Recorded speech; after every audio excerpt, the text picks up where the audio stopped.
Genesis tidumiensa. Na Abram firi Misrim, ono ne ne yere ne de owo nyina, ne Lot nso ba anafo fam. Na Abram enya ne ho se mmoa ne dwetɛ ne sika mu.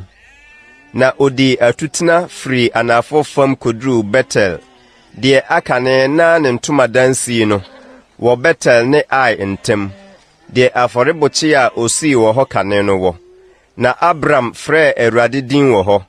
Na Lot nso a ɔne Abram nam no wɔ enwae ne enantwie ne ntomadan. Na asase no nso mma wɔn sɛ wɔbɛtena faako.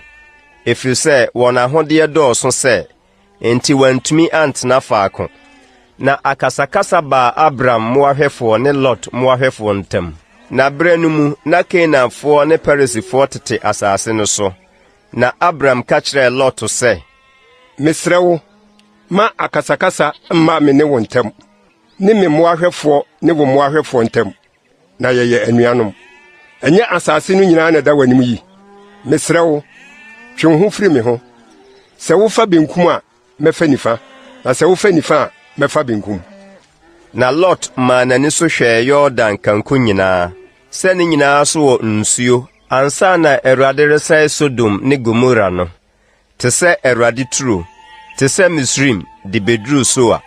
Na Lot yi Yordan kanko no nyinaa, na otutu fa apueɛ fam, na anuanom mu di mpaapan mu. Abram tenaa Canaan asase so, na Lot deɛ, ɔtenaa Yordan kanko no nkuro mu, na otutu ne ntomadan ara de koduru Sodom.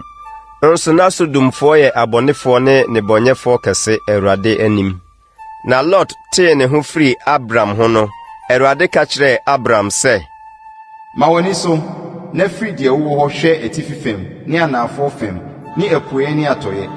Na asase a wohu yi nyinaa, wo ne w'asefoɔ na mede bɛma mo daa. Na mɛma w'asefoɔ adɔɔso sɛ asase so mfuturo.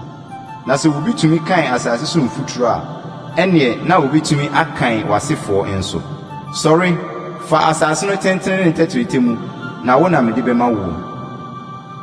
Na Abram tutuu ne ntomadan, na ɔbɛtena mamrɛ pɔ a ɛwɔ Hebron no mu, na osi afɔrebɔkye ama Awurade wɔ hɔ.